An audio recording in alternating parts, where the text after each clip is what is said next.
ورحمة الله وبركاته. الحمد لله رب العالمين، الصلاة والسلام على سيد المرسلين وعلى آله وأصحابه الطيبين الطاهرين. أما بعد، قال الله سبحانه وتعالى في شأن حبيبه تشريفا وتعظيما: أعوذ بالله من الشيطان الرجيم، بسم الله الرحمن الرحيم. إن الله وملائكته يصلون على النبي يا أيها الذين آمنوا صلوا عليه وسلموا تسليما. اللهم صل على سيدنا وشفيعنا ومولانا محمد وعلى آل وأصحاب سيدنا ومولانا محمد وبارك وسلم. اللهم صل على سيدنا وشفيعنا ومولانا محمد وعلى آل وأصحاب سيدنا ومولانا محمد عدد كل ذرة 100,000 مرة.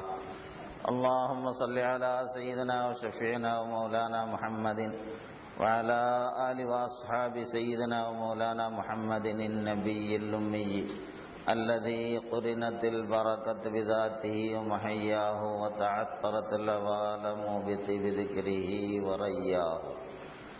إن أريد إلا الإصلاح ما استطعت وما توفيقي إلا بالله عليه توكلت وإليه أنيب. رب اشرح لي صدري ويسر لي أمري واحلل عقدة من لساني يفقهوا قولي. والله يقول الحق وهو يهدي السبيل. بزرگوں اور دوستوں، پروردگار عالم کا بے انتہا فضل اور احسان اور کرم ہے کہ اس نے ہم کو اپنے حبیب سردار عالم حضور اکرم صلی اللہ علیہ وسلم کی امت میں، آپ کے غلامی میں ہم سب کو پیدا فرمایا اور آپ کے غلام ہونے کا ہمیں فخر عطا فرمایا، الحمدللہ. اور اللہ نے مزید ہم پر احسان فرمایا کہ حضور کے نسبت میں، حضور کے امت میں پیدا ہونے کا حقیقی فیض حاصل کرنے کے لیے حق تعالیٰ نے ہمیں اپنے محبوبین کی نسبتوں سے سرفراز فرمایا، الحمدللہ. اللہ کے حول و قوت سے آپ ہم جمع ہیں حضور اکرم صلی اللہ علیہ وسلم کی ولادت با سعادت کی خوشی منانے کے سلسلے میں، یعنی عید میلاد النبی کے عنوان پر آپ ہم جمع ہیں. بڑے ہی سعادت اور کامیاب ہیں جو حضور کے نام سے جمع ہوتے ہیں اللہ کی خاطر، اور اللہ اس کے حبیب کی نظروں میں، اللہ اس کے حبیب کی محبتوں میں سما جاتے ہیں. اگر اللہ اس کو قبول فرما لیں تو آخرت میں بھی ہمیں اپنے حبیب کے سائے میں اللہ تعالیٰ اسی طرح جمع فرمائے اور اپنے حبیب سے ہمیں دور نہ رکھے.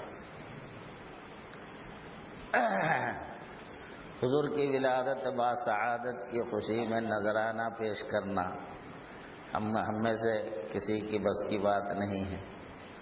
اب ٹوٹے پھوٹے الفاظ میں جیسی بھی ہماری استطاعت ہے، حضور کی شان میں کچھ نہ کچھ کہنے سننے والوں کی جماعت میں شامل ہونے کے لیے کہ حضور کی ولادت میں خوشی منانے والے ان کی جب فہرست پیش ہوگی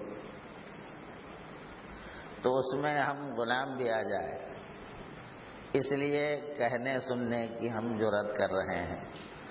ورنہ حضور کی تعریف و توصیف تو خود حق تعالی، جن کی تعریف و توصیف میں رطب اللسان ہے، مطلب حق تعالی خود حضور کی تعریف و توصیف میں مگن ہے. ہم کون، ہماری حیثیت کیا، ہمارے مقام کیا جو حضور کی شان بیان کر سکے. ہم اپنی تسلی کے لیے، چونکہ اللہ نے ہم کو ان کا غلام بنایا ہے، حق تعالی جو ان کا خالق ہے، جو ان کا رب ہے، جو خود اپنے حبیب کو پیدا کر کے خود ہی اس پر عاشق ہوا، وہ جو تعریف کی ہے، وہ جو احوال بیان کیے ہیں حضور کے، کچھ دہرا کر، انہی الفاظ کو دہرا کر ہم اپنی حسرت نکال لیتے ہیں کہ ہم بھی کچھ کہنے والے، ہم بھی تیرے حبیب کے تعریفوں کو سننے والے ہیں، بس اس کے سوا کچھ نہیں. تو حضور کی غلامی، حضور کا فیضان، ظہور نور جو عنوان ہوتا ہے کہ حضور اکرم صلی اللہ علیہ وسلم ساری کائنات کے حقیقت میں اصل اور کل ہے۔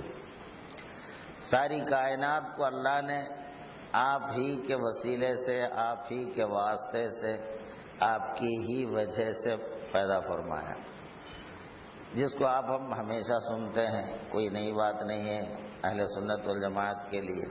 بارہا اس مضمون کو ہم سنتے ہیں اور مرے دم تک سنتے رہیں گے، کیونکہ ہمارے لیے اس سے بڑھ کر پیارا مضمون کچھ اور نہیں۔ یہی سنتے رہنا ہمیں ہر ایک کی تمنا بھی ہے، آرزو بھی ہے۔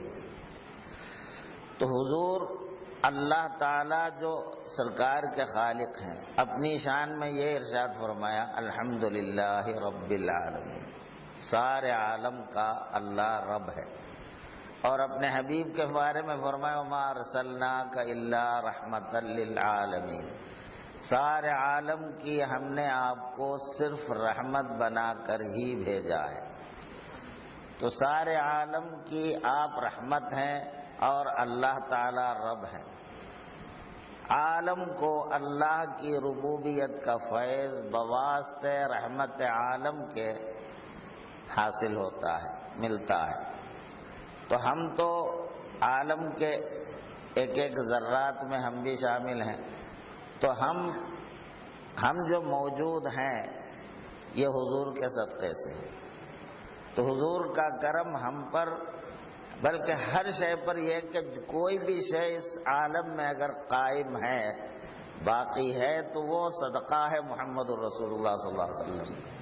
رحمت عالم کے صدقے میں عالم کو بقا ملتی ہے۔ اگر رحمت ہٹ جائے تو عالم ہلاک ہو جائے، عالم فنا ہو جائے۔ اللہ تعالیٰ نے خود ارشاد فرمایا اگر میں آپ کو نہ پیدا کرتا تو میں اپنی ربوبیت کو ظاہر ہی نہ کرتا۔ لولا کلمہ خلقت الافلاک، اگر آپ نہ ہوتے تو میں کائنات کو پیدا ہی نہ کرتا، نہ آسمان، نہ زمین، نہ سورج، کوئی چیز نہیں ہوتی۔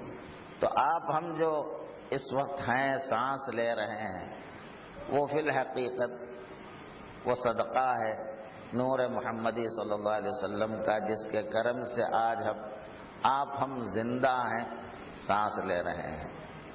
تو اس طرح کی نعمت تو کائنات میں ہر ایک کو حاصل، چاہے وہ کیسے ہی کیوں نہ ہو۔ اللہ تعالیٰ نے پوری کائنات کو ہی قائم کیا ہے، بقا بخشی ہے حضور کے صدقے میں، حضور کے طفیل میں، حضور کے نور سے۔ اس لیے کہ رحمت کے بغیر عالم کا تصور نہیں ہو سکتا۔ یہ تو قرآن ہے، احادیث میں بھی اس کا مضمون بے کئی جگہ آئے ہیں۔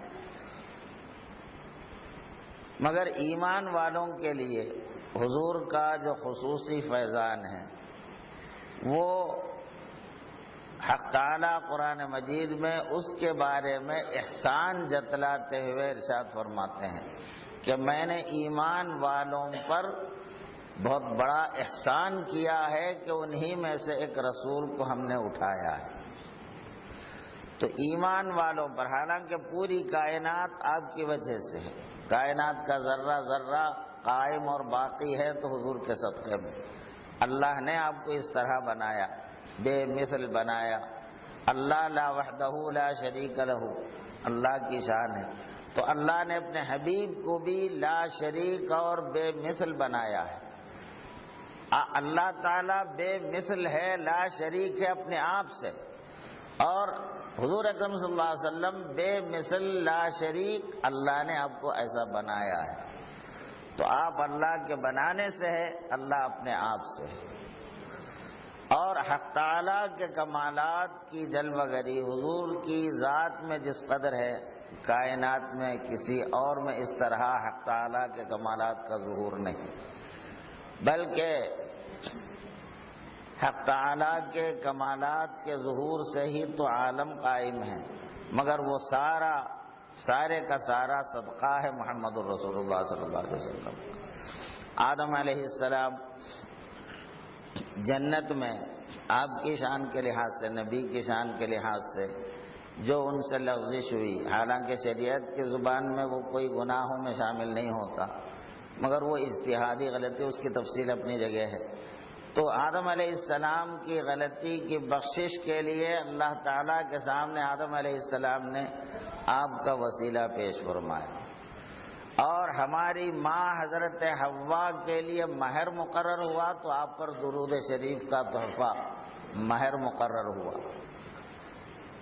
تو عالم آپ کے فیض سے ہونے کے بعد ایمان والے جو آپ کے امت ہیں، وہ ان کے لیے اللہ تعالیٰ نے خصوصی طور پر یہ فرمایا کہ ہم ایمان والوں پر اللہ نے احسان کیا۔ لقد من اللہ علی المؤمنین اذ بعث فیہم رسولا۔ تو وہ فیض کیا ہے؟ خود حق تعالیٰ فرماتے ہیں یتلو علیہم آیاتنا ویزکیہم ویعلمہم الکتاب والحکمہ۔ یہ جو فیض ہے یہ صرف ایمان والوں کے لیے مخصوص اور مختص ہے کہ ان پر حضور صلی اللہ علیہ وسلم ہماری آیات کو تلاوت کرتے ہیں۔ تو آج قرآن ہمارے ہاتھوں میں ہے، یہ حضور علیہ السلام کا صدقہ ہے، حضور علیہ السلام ہی کے واسطے سے ہم کو قرآن ملا ہے۔ وہ قرآن جو کسی مومن کے لیے پوری زندگی کے ہر پہلو میں اس کو نجات اور اس کی بہترین رہنمائی ہے، اور کامیابی ہر مشکل سے نکلنے کا، چاہے وہ دنیا کا ہو چاہے آخرت کا ہو، ہر مشکل سے نکلنے کا حل جو قرآن مجید میں موجود ہے۔ ایک بہترین سرمایہ حیات مومن کے لیے، ہر مشکل کا نتیجہ، ہر مشکل کا حل قرآن مجید کی شکل میں جو موجود ہے، وہ حضور علیہ السلام کے ہی توسط سے، آپ کے ہی وسیلے سے ہم کو ملی ہے۔ یہ پہلی بات۔ ہم چونکہ قرآن پڑھ کے گزر جاتے ہیں، اس لیے قرآن کے حقیقی فیضان سے ہم محروم ہیں۔ ایک لحاظ سے ہم کو قرآن کیا ہے؟ قرآن تو وہ ہے جس کی 2 آیت سن کر حضرت عمر فاروق رضی اللہ تعالی عنہ جو حضور کے سر قلم کرنے کے لیے نکلے تھے گھر سے، نعوذ باللہ، اتنے دشمن، اتنی دشمنی کہ کسی نے اتنی بڑی ہمت نہیں کی جو عمر فاروق نے ہمت کی تھی، تلوار لے کر سیدھے سیدھے آپ کے قتل کرنے نکلے تھے۔ 2-4 آیتیں کیا سنے، اپنا سر حضور کے قدموں میں نچھاور کر دیا۔ تو قرآن کی آیات کی وہ طاقت ہے جو فاروق اعظم جیسے سخت ترین دشمنی رکھنے والے کو حضور کا غلام بنا دے۔ آج ہم خوب پورا قرآن پڑھ کے گزر جاتے ہیں، لیکن ہماری زندگی میں تھوڑی بھی انقلاب نہیں آتا، تھوڑی بھی تبدیلی نہیں آتی، یا تو ہمارے قلوب کی سختی ہے یا کچھ نہ کچھ ایسی خرابی ہے جس کی وجہ سے ہم وہ حقیقی نعمت سے محروم ہیں۔ قرآن کی تلاوت کرنے والے قرآن کو حاصل کر کے اپنی دنیا کی مشکل، آخرت کا مشکل، ہر مشکل کا حل قرآن سے نکالتے تھے۔ کوئی تنگی میں پریشان ہے، فاروق اعظم کے پاس ایک صحابی آئے، امیر المومنین میں تنگ دست ہوں، پریشان ہوں، اچھے خاندان کا ہوں، لوگ مجھے مزدوری پر نہیں بلاتے، میں کیا کروں؟ آپ مجھے کسی جگہ کا کچھ نہ کچھ اسلامی خدمت، دین کی خدمت کی کوئی عہدہ مجھے دیجئے، دیگر علاقے میں جا کر، چونکہ وہاں کے لوگ میرے کو نہیں پہچانتے تو وہاں کچھ نوکری کر لوں گا، مزدوری کر لوں گا اور دین کی خدمت بھی کر لوں گا۔ فاروق اعظم کے پاس آئے تو آپ نے پوچھا کہ کیا تم نے قرآن پوری پڑھی ہے؟ تو کہا کہ نہیں پڑھی ہے۔ تو ٹھیک ہے، تم پورا قرآن پڑھ لو پھر میرے پاس آنا۔ تب جب وہ قرآن پڑھنے لگ گئے، قرآن پڑھ چکے، تو فاروق اعظم کے پاس نہیں آئے۔ ایک عرصہ گزرنے کے بعد راستے میں ملاقات ہوئی تو پہچان کر پوچھا، رہے تم تو وہی ہو جو پریشانی میں، تنگی میں مبتلا تھے، میرے پاس کچھ اس کے مداوا حل کے لیے آئے تھے، تو میں تم کو قرآن پڑھنے کے لیے کہا تھا، تو کیا تم نے قرآن نہیں پڑھی؟ میرے پاس نہیں آئے بعد میں؟